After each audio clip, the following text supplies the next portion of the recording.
que acontece, pessoal? Quando eu falo para vocês que eu quero secar, né? Quando eu falo para vocês que eu quero secar, não é emagrecimento. Quando eu falo para vocês que eu quero secar, é emagrecimento estético.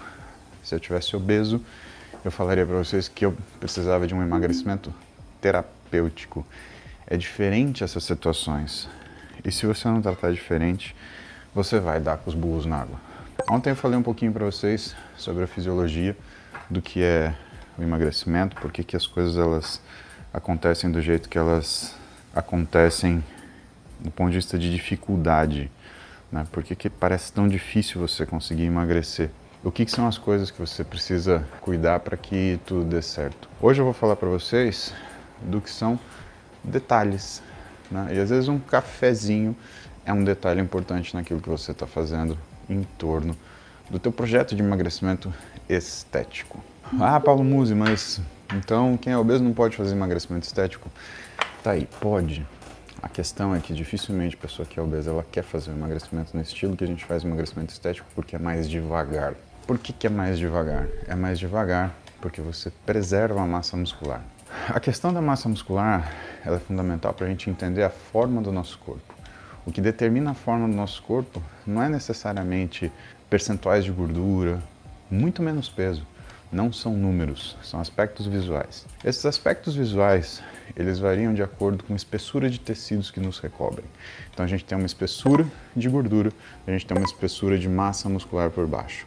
Se você diminui a espessura da gordura, emagrecimento estético ou emagrecimento. Se você diminui a gordura e diminui o músculo por baixo, às vezes você fica elas por elas. E pasme agora, se você diminui a gordura, mas você diminui muito a massa muscular, significa que você engordou.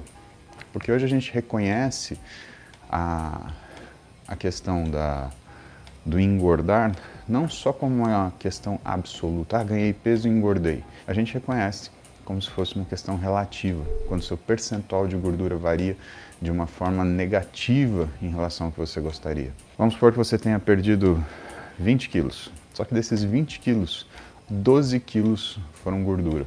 O que acontece? Emagrecimento, certo? Perdemos 12, perdemos 8 de massa, perdemos mais gordura do que massa, então emagrecemos, legal. Agora, e se você perder 12 quilos de massa muscular e perder 8 quilos de gordura? Quando isso acontece, você perde peso, só que você acaba aumentando o seu percentual de gordura. E quando isso acontece, o efeito estético é muito ruim. O que você começa a observar é que você diminuiu.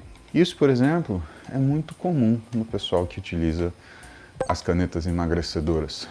Quaisquer que elas sejam, das mais novas às mais antigas, elas fazem com que você literalmente passe mal, não consiga comer, e aí você, sem comer, começa a destruir o que são tecidos valiosos para o nosso corpo, principalmente a musculatura. Pra vocês terem uma ideia, isso é tão sério que a semaglutida, quando ela é utilizada por longos períodos de forma sustentada e não existe um trabalho de nutrição por trás, e é isso que a gente tem que falar, né? A caneta emagrecedora, ela não substituiu o nutricionista, ela fez ele ser mais necessário. Porque quando você perde peso desqualificado, né, e eu estava contando para vocês da semaglutida, você também tem perda óssea. Não que essa perda óssea ela interfira naquilo que é o seu peso. Você não vai perder osso suficiente para perder peso, mas você vai ficar com um osso pior. Como que a gente sabe disso? Na ortopedia. O que a gente vem notado? Nós vemos notando ao longo do tempo que os pacientes que eles usam análogos de GLP-1, eles têm uma qualidade óssea que não é tão boa assim quanto deveria ter. Quando você tem uma pessoa pesada, né, uma das coisas que ela tem forte é o osso. Né? Por quê? Porque a carga faz com que você tenha efeito piezoelétrico. Esse efeito piezoelétrico na membrana que recobre o osso faz com que você estimule a produção de ossos, mais osso, e aí você tem um osso mais duro, um osso mais rígido, um osso que acompanha o que é a sobrecarga que ele suporta, porque essa pessoa tem sobrepeso. Então tudo tem que mudar. Entenda o organismo como uma organização biológica extremamente eficiente e independente da sua vontade. Então se você for mais pesado, e principalmente for jovem, né? Porque quando a gente começa a caminhar para a idade, a coisa já não é tanto assim. Mas quando você é mais jovem, ou ao redor dos 40 anos, 45, né, essa sobrecarga de peso, principalmente se ela é crônica, ela vai fazer seu esqueleto mudar para suportar essa sobrecarga de peso. O que tem acontecido? Pessoas que perdem muito peso, né, e esse peso desqualificado que eu falei para vocês, quando essas pessoas elas perdem músculo, gordura, elas acabam diminuindo o que é o estímulo para fazer osso.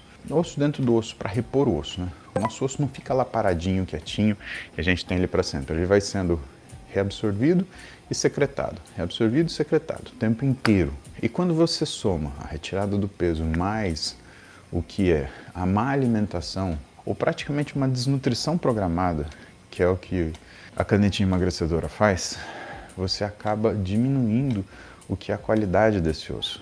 Pra gente, na ortopedia, isso é muito ruim, porque isso tem a ver com a capacidade de implantes poderem ser colocados de forma eficiente e segura.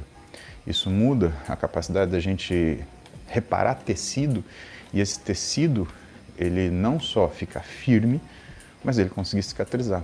Vamos pegar, por exemplo, um paciente que teve uma lesão de manguito rotador. O paciente que teve uma lesão de manguito rotador, depende que a gente tenha um metabolismo proteico muito bom, porque ele tem que suturar tendão, ele tem que cicatrizar tendão, e é muito difícil fazer isso. E uma das coisas que a gente usa para poder fixar o tendão no lugar são dispositivos que a gente chama de âncoras, que vão lá dentro do osso, deixam fios para fora, e aí você consegue suturar esse tendão lesionado nesses fios e aí prender o fio nessa âncora e colocar ele exatamente onde esse tendão deveria estar. Agora, se você tem um osso ruim, você não vai conseguir fazer isso eficientemente. Aquela âncora, ela não vai sustentar a carga que ela deveria sustentar.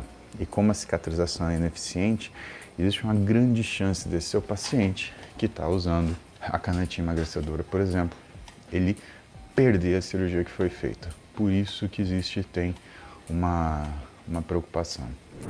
Lembrem assim, né, se for conveniente para vocês, aperta o botão de seguir aí. Eu tenho recebido algumas mensagens, não são muitas, de que precisou seguir mais de uma vez porque a plataforma derrubou. Eu recebi isso do Instagram e do YouTube. Pelo sim, pelo não, aperta o seguir aí, garante que você vai estar comigo aqui todo dia, de manhã, umas 7 da manhã, estamos aqui fazendo cardio, trocando ideia para deixar o dia melhor. Combinado?